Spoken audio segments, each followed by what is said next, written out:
kita dengarkan cerita Keong Emas, cerita anak dari Jawa Timur. Dahulu kala, hiduplah seorang pemuda bernama Galoran. Orang tuanya adalah orang yang terpandang dan disegani di desa. Namun, Galoran suka foya-foya dan bermalas-malasan, menghamburkan harta kedua orang tuanya hingga mereka tiada. Maka habislah harta bendanya. Seorang wanita kaya raya menjadikannya suami. Wanita itu memiliki seorang anak perempuan yang rajin dan pandai menenun bernama Jambean. Jambean yang rajin bekerja itu sering menasehati ayah tirinya agar tidak bermalas-malasan saja. Nasihat itu justru membuat Galoran muka. Beraninya dia menasehati orang tua. Patutkah itu? Galoran marah. Ibu Jambean berusaha membela Jambean. Tetapi apa daya? Sekarang engkau harus memilih. Aku atau anakmu? Ancam Galoran. Hati ibu Jambean sangat sedih mendengar perkataan Galoran. Dia menangis siang malam karena bingung. Suatu hari dia memanggil anaknya. Jambean anakku, kemarilah nak, serunya lirih. Jambean langsung menghampiri ibunya yang tengah bersedih. Mengapa emak bersedih saja? Tanyanya dengan iba. Maka diceritakanlah rencana Galoran yang berniat mengusir Jambean dari rumah. Dengan sedih, Jambean pun berkata, "Sudahlah, Mak, jangan bersedih, biar aku yang mengalah. Yang benar nanti akhirnya akan bahagia, Mak," kata Jambean meyakinkan ibunya. "Aku akan pergi melewati jalan ke Bandungan." Dengan sesak tangis, sang ibu mengangguk. Di malam yang gelap dan hujan lebat itu, Jambean pergi meninggalkan rumah. Tak berapa lama kemudian, ibu Jambean yang tak kuasa menahan kesedihannya berusaha mencari, tapi tak bisa menemukannya.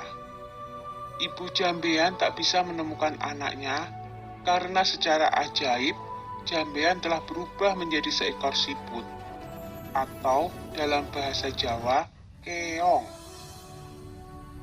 Di desa Dadapan hiduplah dua bersaudara, bernama Nyai Sambega dan Nyai Sembagil.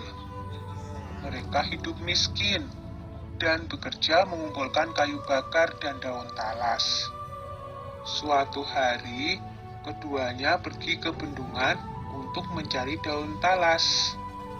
Tiba-tiba mereka terpana melihat keong berwarna keemasan di atas batu.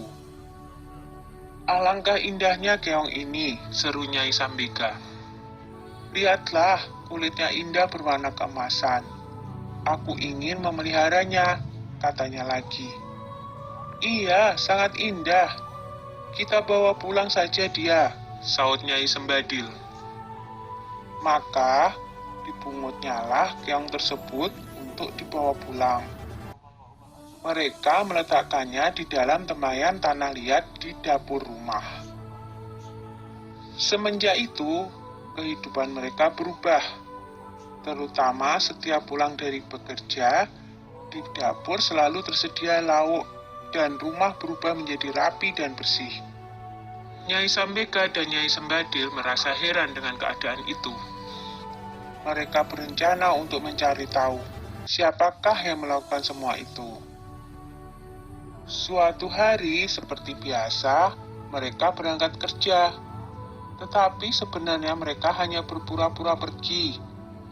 Setelah agak jauh dari rumah, mereka kembali menyelinap ke belakang rumah menuju dapur. Dari dapur terdengar suara seorang sedang memasak. Keduanya sangat terkejut saat melihat seorang gadis cantik keluar dari tempayan tanah liat tempat keong emas peliharaan mereka. Tentu dia adalah jelmaan dari keong emas itu, bisik Nyai Sembaga. Ayo kita tangkap sebelum dia berubah lagi menjadi seekor keong emas, bisik Nyai Sembagil. Dengan mengendap-endap, mereka masuk ke dapur. Lalu ditangkaplah gadis yang sedang memasak itu. Jambean awalnya takut, tetapi akhirnya bisa tenang. "Siapakah kamu, nak?" desak Nyai Sambika penasaran. "Apakah kamu bidadari?" tanyanya lagi. "Bukan, saya manusia biasa.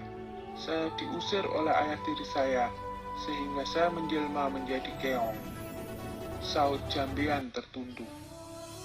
Keduanya terharu mendengar cerita Jambean, apalagi melihat ketekunan gadis itu dalam bekerja dan kebaikan hatinya.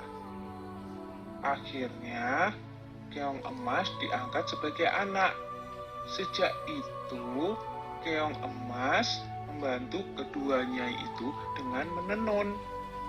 Tenunannya sangat indah dan bagus, sehingga terkenal sampai ke seluruh negeri. Karena hasil tenunannya itu juga, kedua nyai tersebut menjadi bertambah makmur. Tenunan Jambean yang indah itu terkenal sampai ke ibu kota kerajaan. Sang raja muda sangat tertarik dengan tenunan buatan Jambean. Hingga raja memutuskan untuk melihat sendiri proses pembuatannya dan pergi meninggalkan kerajaan dengan menyamar sebagai saudagar kain. Akhirnya, tahulah raja perihal keong emas itu. Raja tak hanya terpikat dengan keindahan tenunannya, tetapi juga terpesona dengan kecantikan Jambean. Raja memerintahkan kedua nyai untuk membawa Jambean ke istana dan hendak meminangnya menjadi permaisuri.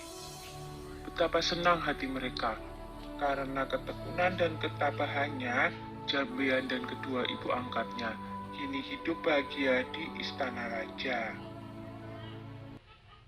Sudah dulu ya cerita keong emasnya. Sampai jumpa.